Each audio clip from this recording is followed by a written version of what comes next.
can usually tell a person's proactive or reactive nature by listening to their language.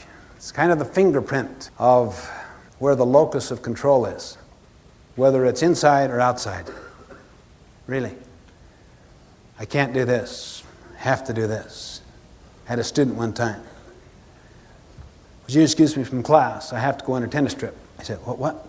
We just finished talking about how the language of the proactive person is, I choose to, I prefer to, yes, no, I will. The language of the reactive person, I have to, I must, if only, I can't, I haven't time, I'm low man on the totem pole, look what's above me. The people who need this aren't here, or if they are here, they're not getting it. I was going through all of that. He said, would you excuse me from class? Next week I have to go on the tennis trip. He said, what? I have to go on the tennis trip. You what? I have to go. You have to go? You have to go? Oh yeah. What'll happen if you don't go? They'll kick me off the team. Seems like a natural consequence to me. If you don't go on the trips, you can't be on the team. What'll happen if you don't come to my class? I don't know. What's the natural consequence of not coming to class? I don't know. I mean, think. What naturally will happen if you don't come to class? Well, I mean, you wouldn't kick me out, would you? Well, that would be a social consequence. That's artificial. It's not natural. If you won't participate, you shouldn't be on the team. On a tennis team, that would be natural. What will naturally happen if you don't come to class? I guess I'd miss the learning. That's right. I know if it were me, I'd choose to go on the tennis trip. But never say you have to do anything. You have the power to choose. He meekly said, I choose to go on the tennis trip and miss my class.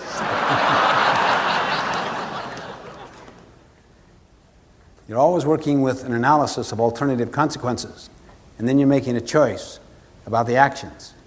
Remember, you can choose your actions, but you cannot choose the consequences.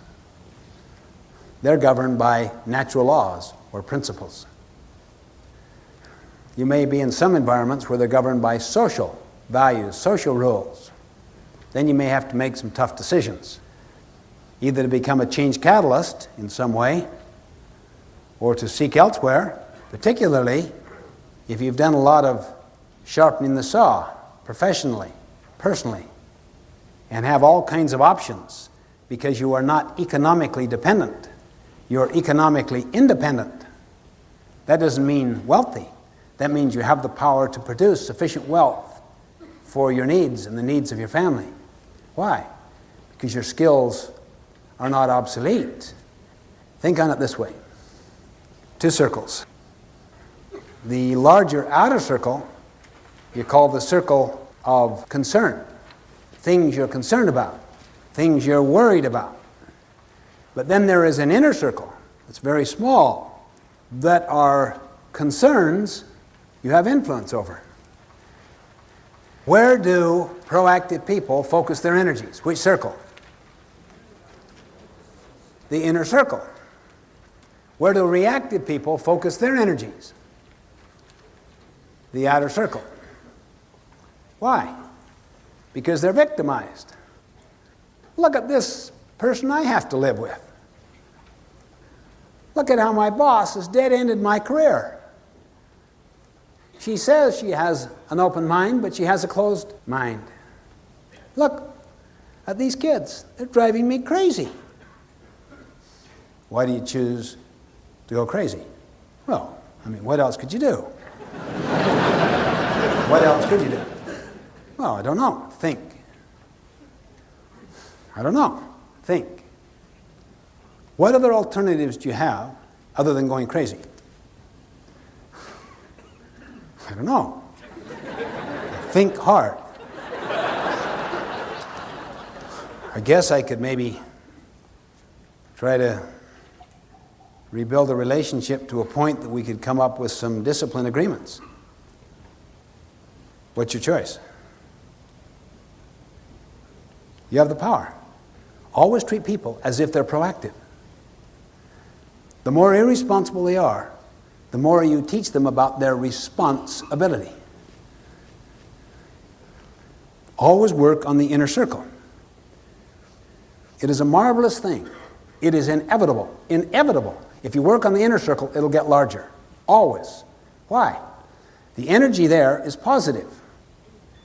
You're doing something at the outside edge of that inner circle that wins more confidence with other people. The way you treat them, the way you make and keep promises, the way you apologize when you make mistakes, the way you gather feedback, the way you give feedback, the way you're trying to play God in someone's life, the way you seek to understand what's important to the other, so that your presentations are made in terms of their frame of reference, their language, their value system. You're constantly making deposits into the emotional bank account. But if you focus on the outer circle, you're taking withdrawals. You're judging. You're criticizing. You don't seek to understand. You're not consistent.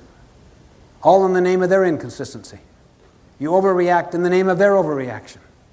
You badmouth them behind their back, unaware that the people you're talking to as you do the badmouthing know you're going to do the same thing about them when there's a strain on that relationship.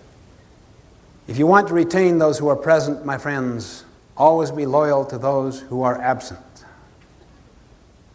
They know you're principle-centered.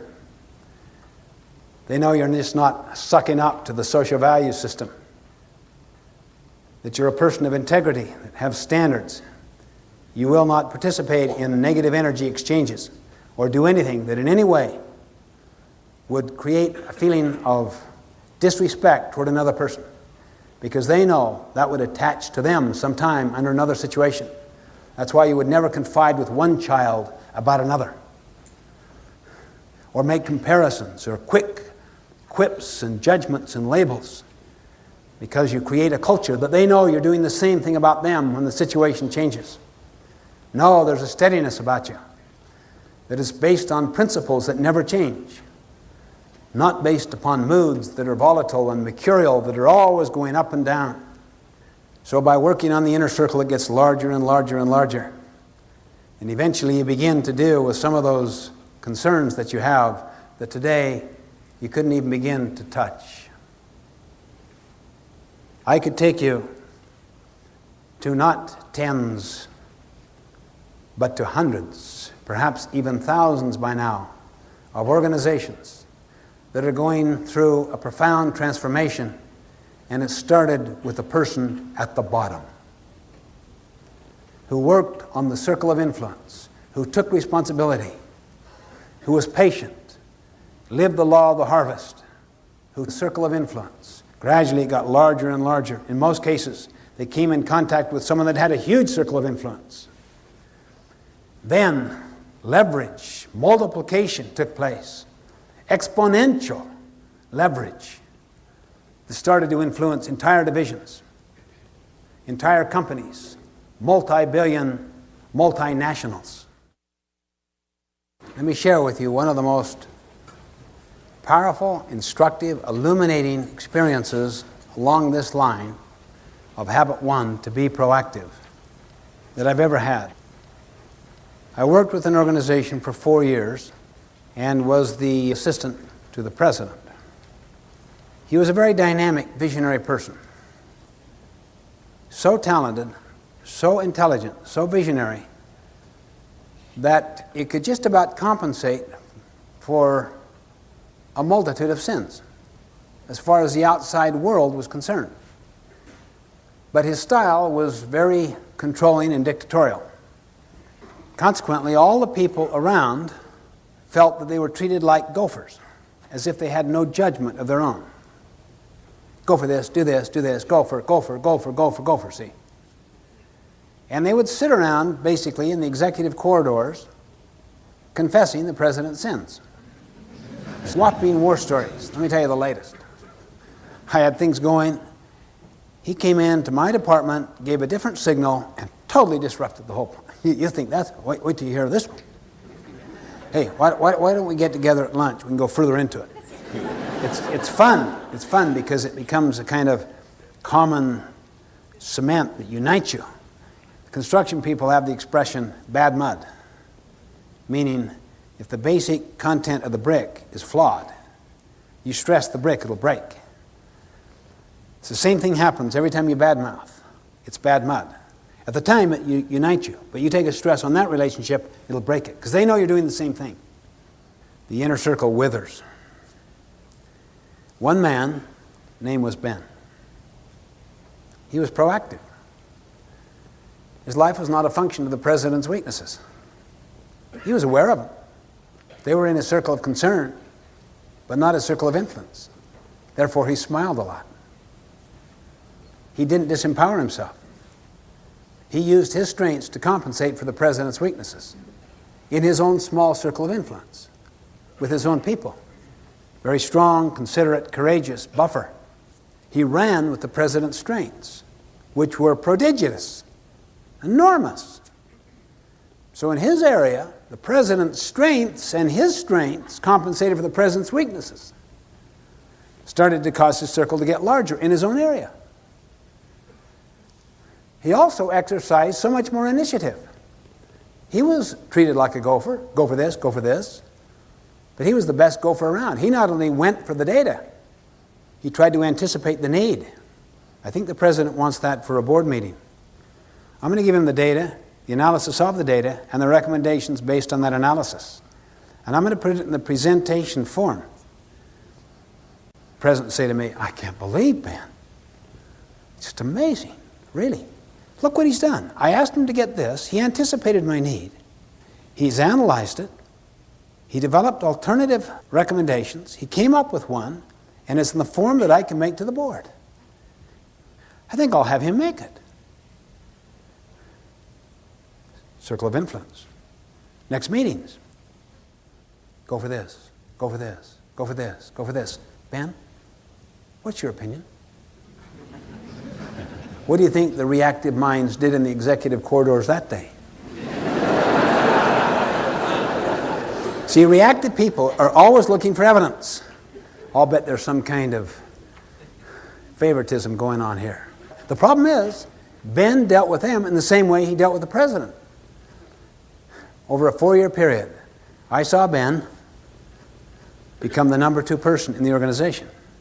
His circle of influence got so large. Even the president would not make any significant moves without Ben's blessing.